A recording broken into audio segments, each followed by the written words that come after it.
Assalamualaikum warahmatullahi wabarakatuh. Di sini langsung saja kita membahas tentang struktur kristal keramik. Nah, sebelum kita masuk ke struktur kristal keramik, kita harus tahu dong apa itu dari sebuah keramik. Nah, keramik tersendiri adalah material nih yang terdiri dari anorganik dan non-logam. Nah, di struktur kristal keramik itu memiliki ikatan atom yang didominasi dari ionik dan kovalen. Untuk jenis keramik tersendiri itu ada dua nih. Yang pertama ada keramik tradisional dan yang kedua ada keramik rekayasa. Kita masuk ke keramik tradisional terlebih dahulu nih. Keramik tradisional itu terbuat dari bahan tanah liat, kaca, dan bata. Nah, untuk keramiknya itu memiliki sifat yang keras dan getas. Terus kita masuk ke keramik rekayasa. Keramik rekayasa itu terbuat dari senyawa bahan nih. Yang pertama itu ada A1203 atau alumina. Terus ada SiC yaitu material yang mengandung karbida silikon. Terus ada Si3N4 yaitu material dari silikon dan nitrogen. Nah, yang memiliki sifatnya keras dan kuat. Jadi semua material atau bahan dari tiga tersebut itu memiliki sifat yang keras dan kuat. Kita bisa lihat di sini ada contoh bahan-bahannya ya, atau material yang dari awal nih, dari bubuk-bubuknya terlebih dahulu, yaitu ada SiC, terus Si3N4, terus ada A1203. Nah, setelah kita mengetahui bahannya, kita lanjut slide selanjutnya. Nah, untuk aplikasi bahan keramik itu, bahan keramik digunakan sebagai bahan peleburan logam. Nah, untuk struktur kristal keramik tersendiri, kita masuk ke slide selanjutnya. Nah, ikatan dalam keramik nih, kita harus mengetahui dulu pengertian yaitu ikatan dalam keramik. Ikatan dalam keramik yaitu gaya tarik-menarik antara atom-atom penyusun material keramik sehingga membentuk kristal yang stabil. Untuk jenis-jenis ikatan itu dibedakan menjadi dua. Yang pertama ada ikatan ionik, terus yang kedua ada ikatan kovalen. Nah, terus ciri-ciri ikatan ionik yaitu ada tiga. Yang pertama yaitu terjadi antar atom logam atau kation dan non-logam anion. Yang kedua ada elektron dipindahkan dari logam ke non-logam. Terus yang ketiga ada terbentuknya muatan positif dan negatif yang saling tarik-menarik. Terus untuk ciri-ciri ini dari kovalen tersendiri ada tiga juga, yaitu terjadi antar atom non-logam. Nah, ini kebalikannya ini. Yang kedua ada elektron dibagi. Nah, ini kan yang di ionik kan elektron dipindahkan, sedangkan di kovalen ini elektronnya dibagi. Yang ketiga itu ada terbentuknya dalam senyawa karbon dan silikon. Kita lanjut ke slide selanjutnya. Slide selanjutnya ada susunan dari ionik. Susunan dari ionik tersendiri yaitu kita harus tahu pengertian ionik itu apa. Susunan dari ionik. Susunan ionik itu mengacu pada cara ion-ion, yaitu kation dan anion tersusun secara teratur dalam struktur kristal padat. Nah, faktor penyusun ionik tersebut ada yang pertama itu rasio radius, terus yang kedua itu ada keseimbangan muatan, terus yang ketiga ada energi minimum. Nah, untuk pengaruh susunan ionik tersendiri itu ada kepadatan material, yang kedua ada kekuatan antara ion, terus yang ketiga ada sifat thermal dan listrik, terus yang keempat ada kestabilan kimia dan suhu leleh. Kita langsung saja masuk ke slide selanjutnya. Slide selanjutnya itu membahas koordinator number dan rasio radius atau bisa kita singkat sebagai CN. Nah, koordinator number adalah jumlah ion lawan jenis yang langsung mengelilingi satu ion pusat dalam ion. Sedangkan radius tersendiri itu perbandingan antara radius kation dengan radius anion. Nah, untuk radius kation tersendiri itu dilambangkan sebagai R kecil dan radius anion sebagai R besar. Kita langsung saja masuk ke rumusnya. Nah, tabel rumus koordinator bisa kalian lihat tersendiri. Di sini ada CN nih 8 dan bentuk koordinasinya itu kubus. Nah, untuk rasio radius R dan R besar itu minimum di kisaran 0,732. Kita bisa lihat di sini untuk tabel-tabelnya, bisa kalian perhatikan sendiri. Untuk tabel-tabelnya bisa di screenshot apabila belum paham. Dan langsung kita masuk ke slide selanjutnya, yaitu ada struktur kristal CSCl. Nah, struktur kristal CSCl itu mencangkup sebagai berikut. Yang pertama itu ada Cn tadi, yaitu 8. Terus ada satuan Cs kuadrat plus dikelilingi oleh 8 Cl kuadrat min. Terus ada struktur, itu ada kubus sederhana. Terus ada poin 4 itu packing faktor, yaitu 0,68 tadi radius numbernya. Nah, sekarang ada struktur kristal NaCl. Nah, struktur kristal NaCl yaitu mencakup sebagai berikut. Yang pertama ada Cn-nya itu mempunyai 6. Terus Na-nya kuadrat plus di sela antar Cl kuadrat min pada posisi FCC. Nah, terus yang ketiga ada struktur phase Fensterot kubik atau disingkat FCC tadi. Kita masuk ke perhitungan densitas NaCl. Nah, untuk perhitungan tersebut itu terdapat 4 pasangan ion Na kuadrat plus dan Cl kuadrat min dalam satu unit sel. Nah, untuk panjang sisi A kita ibaratkan 0,566 Nm. Terus ada volume sel yaitu A kuadrat 3 terus sama dengan 1 dikali 81. 1,81 dikali 10 minus kuadrat 22 cm kubik. Terus masanya kita langsung aja 4 massa atom atau Na ditambah Cl atau Avogadro. Nah, untuk densitasnya yaitu sama dengan massa per volume dibagi sama dengan 2,14 gram cm kubik. Nah, ini siapa? Iya. Masih lu kocak ini. Nah, itu ada void dan situs interstisial atau void tersendiri itu adalah ruang kosong antara ion. Nah, void tersendiri itu mempunyai 2 jenis. Yang pertama itu ada oktahedral, yaitu dikelilingi 6 ion. Terus ada tetrahedral yang dikelilingi 4 ion. Nah, situs interstisial tersendiri adalah ruang kosong dari void yang terdapat di antara atom atau ion dalam struktur kristal padat. Nah, situs ini berada di celah-celah kecil yang tidak ditempati oleh atom utama. Oke, ini selanjutnya kita akan masuk ke struktur sel kristal. Oke, sebelumnya kita masuk ke penjelasan tentang situs interstisial dalam struktur kristal. Situs interstisial merupakan posisi di dalam kisi kristal di mana atom tambahan dapat ditempatkan tanpa mengganggu struktur utama. Di dalam situs ini terdapat struktur FCC dan HCP. Dalam struktur phase centered cubic atau FCC terdapat 2 jenis situs interstisial. Yang pertama itu ada situs oktahedral yang terletak di tengah antara 6 atom yang membentuk suatu kubus. Yang kedua ada situs tetrahedral terletak di posisi yang lebih dekat di antara 4 atom. Oke, ini masuk ke lokasi dan jumlah. Lalu FCC itu memiliki 12 situs tetrahedral dan 4 situs oktahedral dalam satu sel satuan. Selanjutnya ini ada pada struktur hexagonal closed package atau HCP. Jumlah situs interstisial lebih banyak dibandingkan FCC dengan 2 kali lipat lebih banyak situs tetrahedral. Oke, selanjutnya nih penjelasan struktur sel kristal. Yang pertama itu adalah satu lokasi situs interstisial dalam sel satuan atom FCC.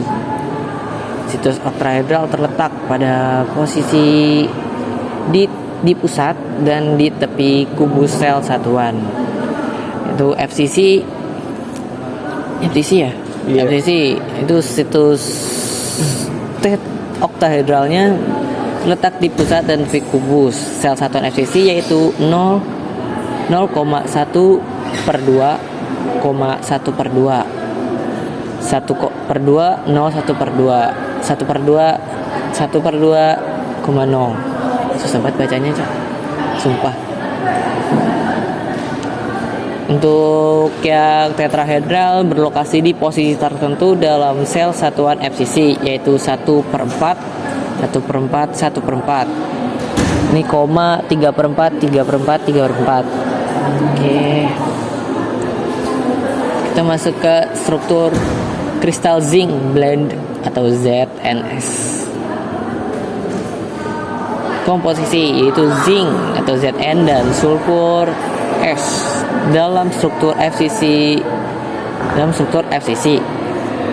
Atom sulfur menempati FCC sedangkan atom seng menempati setengah dari situs interstitial tetrahedral.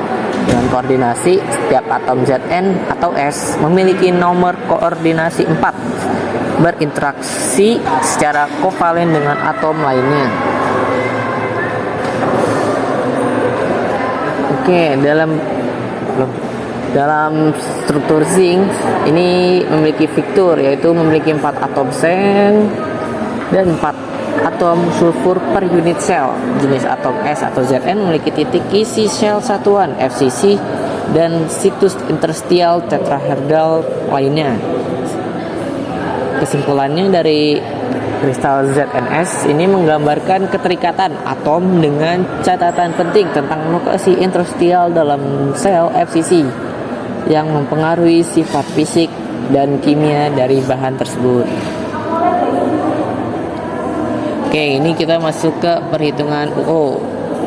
Ini bisa di screenshot bagi yang nggak bisa ngeliat.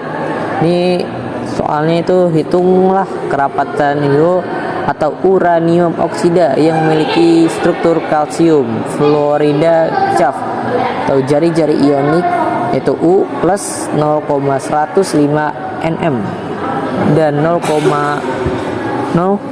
dan O adalah 0,0132 Newton meter. Oke, gitulah ini soalnya bisa dibaca sendiri, saya kurang paham juga.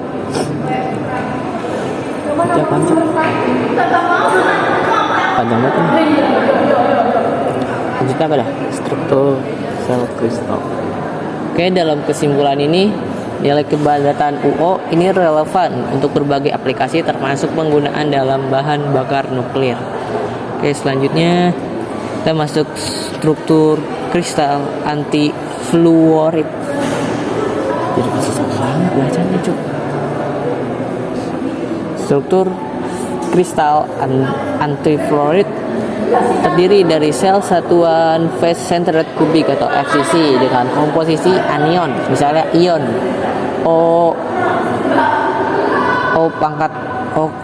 oksigen ya, O pangkat 2 min berada di posisi titik FCC dengan kation misalnya Li plus menempati 8 posisi tetrahedral. Contohnya itu ada senyawa yang memiliki struktur antara lain Li2O, K2O, dan Mg2Si. Ini ada struktur kristal korundum atau Al203. Struktur korundum adalah heksagonal dengan posisi oksigen yang terletak di lokasi kisi Hasipi yang memiliki dia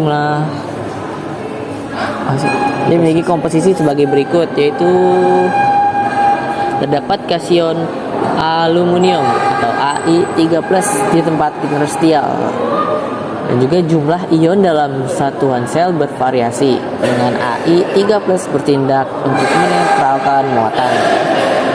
Nah, ini ada karakteristiknya yaitu oksigen O2- berada di situs heksagonal Hasipi sedangkan aluminium mengisi sebagian posisi interstitial.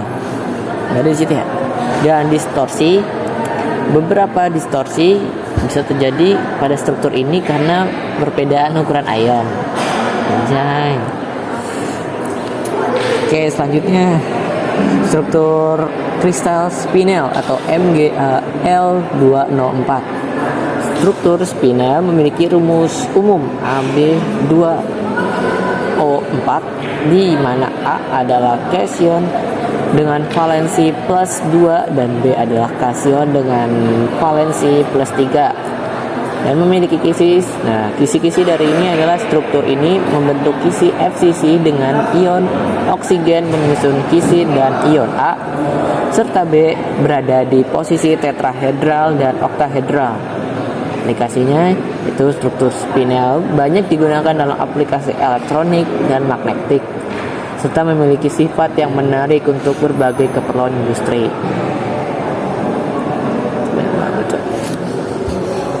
Selanjutnya ini ada struktur kristal perovskit.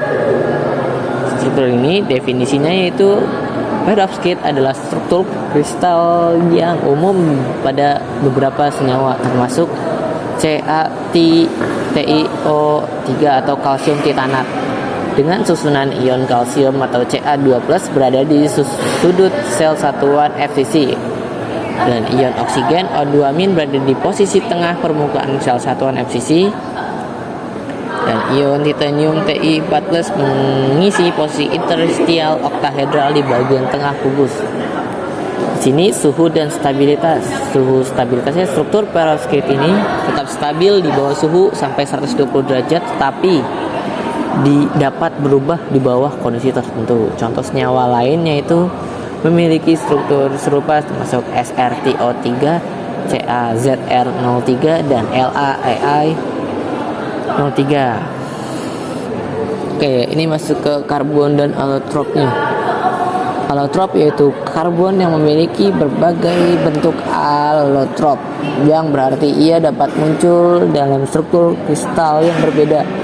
Dua bentuk umum karbon adalah grafit dan intan. Karakteristiknya yaitu karbon dalam grafit yang memiliki lapisan yang dapat bergerak bebas, sedangkan dalam bentuk intan atom karbon terikat erat dalam struktur 3 dimensi. Anjay. Oke, grafit itu udah sih. Udah sih. Oke, kita masuk ke grafit. Ini grafit memiliki struktur yaitu terdiri dari atom karbon yang membentuk lapisan berstruktur heksagonal. Setiap atom karbon terikat dengan 3 atom lainnya membentuk ikatan trigonal sp2. Elektron dalam lapisan dalam bergerak bebas dapat bergerak bebas, menghasilkan sifat konduktivitas listrik yang baik, dan memiliki sifat yaitu memiliki anisotropik atau sifatnya bergantung pada arah atau miskonduktivitas listrik lebih baik dalam lapisan. Yang kedua itu adalah bentuk alotrop lainnya termasuk buckyball dan buckytop. Oke. Next. Ini ada berlian. Berlian memiliki struktur kubik dengan atom karbon terikat secara kovalen melalui orbital sp3, dan setiap atom mengikat 4 atom lain dengan sudut tetrahedral, dan juga memiliki sifat yaitu isotropik atau sifat fisiknya sama dalam semua arah. Yang kedua, memiliki kekerasan yang sangat tinggi, menjadikannya salah satu material paling keras. Oke, ini masuk ke Buckminster-Fullerene. Susah banget. Buckminster-Fullerene juga dikenal sebagai Fullerene atau adalah struktur molekul karbon yang terdiri dari atom karbon dalam bentuk geodesik. Ditemukan pada tahun 1985 oleh Richard Smalley dan rekannya. Molekul Fullerene dapat variasi dari ukuran C10 hingga C100. Fullerene biasanya memiliki bentuk mirip bola atau seperti bola sepak dengan 12 pentagon dan beberapa heksagon, atau contohnya C60. Molekulnya membentuk struktur FCC dengan interaksi gaya van der Waals. Buckminster ini memiliki karakteristik yaitu parameter diameter, atau contoh Fullerene yang paling umum atau C60 memiliki diameter sekitar 0,710 Newton meter. Dengan klasifikasi fluorine sebagai nano collector dan dibedakan dari struktur lainnya berdasarkan sifat dan ukuran. Aplikasi potensinya yaitu sedang dileliti untuk aplikasi di bidang elektronik, pelumas, dan superkonduktor. Oke, selanjutnya ini ada nanotube karbon. Ini nanotube karbon polimer adalah struktur yang terdiri dari lapisan grafit yang digulung membentuk tabung, sehingga struktur heksagonal konvensionalnya tapi dapat hadir dalam bentuk pentagonal. Karakteristiknya yaitu diameter nanotube bervariasi, umumnya berkisar antara 1,4 Nm dan panjangnya beragam, berada pada kisaran mikrometer hingga beberapa milimeter. Dinding nanotube ini dapat terdiri dari satu lapisan SWNT atau beberapa lapisan MWNT. Itu banget loh. Oke, ini masuk ke kekuatannya, yaitu elastisitas. Nanotube karbon memiliki kekuatan elastisitas dengan kekuatan mencapai 45 GPa. Modulusnya itu sekitar 1,3 TPa, jauh lebih tinggi dibandingkan dengan material konvensional lainnya yang mendekati 800 GPa. Aplikasinya ini digunakan pada teknologi modern termasuk teknik scanning, tunneling, Microsoft atau STM, dan beberapa aplikasi termasuk sensor kimia, tampilan layar, dan bahan komposit. Oke, ini masuk ke silikat. Ini unit struktur dasar struktur silikat atau tetrahedron silikat atau Si04 terdiri dari satu atom silikon yang dikelilingi 4 atom oksigen. Mempunyai ikatan yang bersifat kovalen dan ionik dengan proporsi sekitar 50% kovalen dan rasio Si0 sekitar 0,29 menunjukkan hubungan antar atom di dalam struktur, menghasilkan struktur yang memiliki keteraturan, mencakup struktur pulau, rantai, cincin, dan lembaran silikat.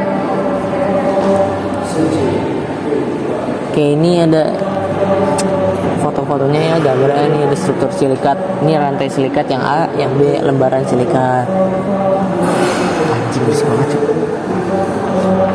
Ini ada struktur silikat, ini ada A yaitu kaolinit, terbentuk dari reaksi antara IiOH3 dan Si02 yang memiliki karakteristik sebagai berikut, yaitu kaolinit ada mineral silikat dengan struktur yang terdiri dari lembaran atom. Atau lembar ini terdiri dari ikatan primer antara atom aluminium atau Ai, oksigen O, dan silikon.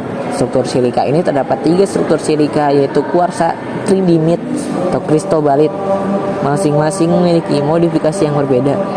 Temperatur stabilitas, kuarsa di bawah 573 derajat Celcius, tridimit antara 533 derajat Celcius dan 867 derajat Celcius, dan istobalit di atas 860 derajat Celcius.